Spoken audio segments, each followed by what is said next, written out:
Halo, selamat malam. Nama saya Kinantana Arya Bagaspati, NIM 1351944, akan menjelaskan tentang isi makalah saya, yaitu penggunaan algoritma BFS untuk mencari sebuah optimasi dalam solusi dynamic programming menyelesaikan masalah knapsack. Jadi pertama saya akan bahas apa itu knapsack. Knapsack itu adalah permasalahan dalam mengambil barang-barang yang mempunyai cost dan value masing-masing, di mana cost-nya itu, cost barang-barang yang kita ambil nggak boleh melebihi kapasitas yang kita punya, sedangkan value yang diperoleh harus semaksimal mungkin. Nah, saya mengambil kasus knapsack yang cost-nya sama dengan value. Jadi sekarang problemnya jadi berapa aja bilangan di antara 0 sampai kapasitas yang dapat kita nyatakan dalam penjumlahan barang-barang cost barang-barang yang saya bisa ambil. Oke, selanjutnya adalah apa itu BFS dan apa itu DFS. Apa itu BFS? BFS adalah algoritma penelusuran graf yang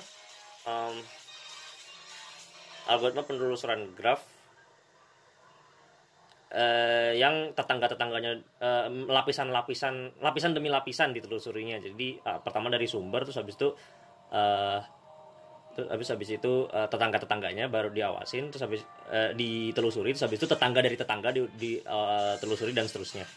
Oke, kemudian saya akan bicara tentang DP. Jadi DP adalah pemrograman yang menyimpan hal yang sudah dihitung sebelumnya untuk mempersiapkan buat ngitung ke depannya.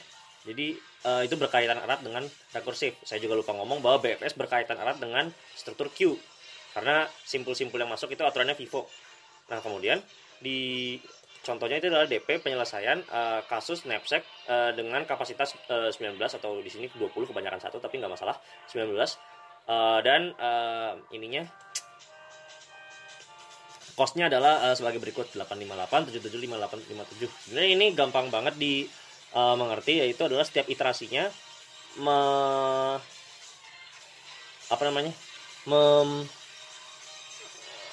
menyatakan bahwa barang-barang yang ada itu barang yang boleh digunakan adalah barang ke-1 sampai barang ke I gitu.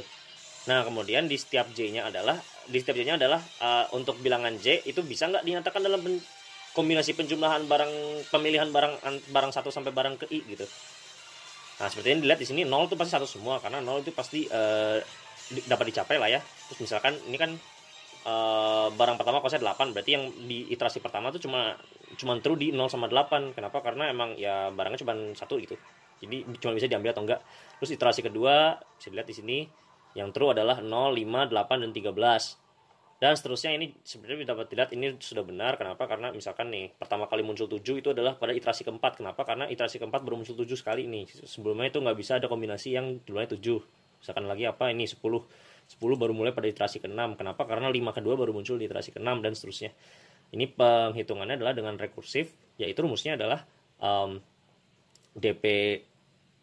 DPIJ sama dengan DPI-1J or DP I-1 J dikurangin cost-nya sekarang.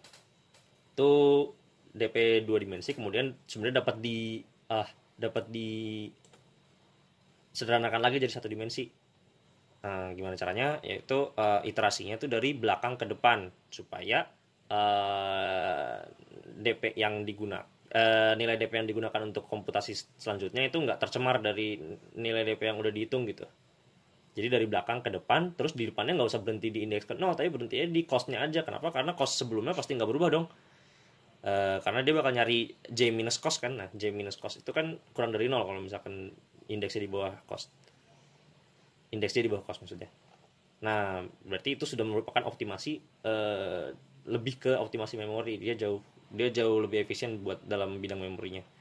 Nah, kemudian baru kita masuk ke dalam dengan BFS. Misalkan saya gambar di sini. Jadi saya punya 3 buah 5 dan 3 buah 7. Jadi pertama node yang ke visit adalah node 7 kan. Node 0 nih, node 0 udah saya visit. Pasti pertama yang visit. Habis itu yang pertama adalah saya punya 3 buah 5 gitu. Jadi saya bakal bikin edge yang menghubungkan, ini satu arah ya. Saya taruh dengan garis. Edge yang menghubungkan X dengan X plus 5 gitu. Ini harusnya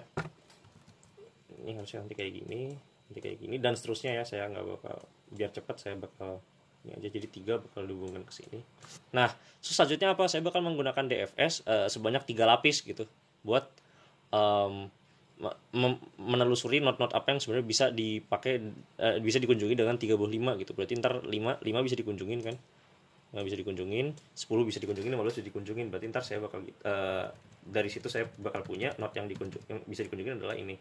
Nah, selanjutnya not ini bakal menjadi simpul sumber yang bakal saya pakai selanjutnya saat saya pakai angka 7, 3 bawah 7. Jadi sekarang saya bakal hubungin semua not ke not x ke x plus 7 gitu. Ntar bentuknya bakal kayak gini. Ini kan. Ya, dan seterusnya. Jadi misalkan saya punya 0, 5, 10, 15, berarti ntar bakal ke visit berapa? Bakal ke visit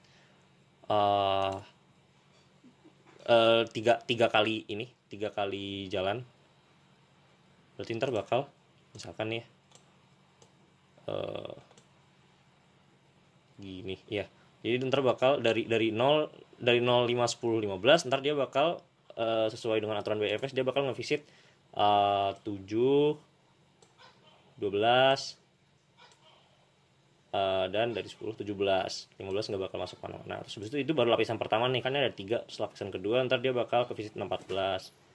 Terus itu saya nggak kemana-mana, lapisan ketiga nggak bakal visit kemana-mana, dan selanjutnya.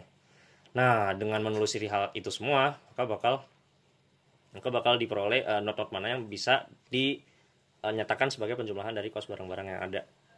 Demikian solusi optimasi BFS saya. Sekian, terima kasih.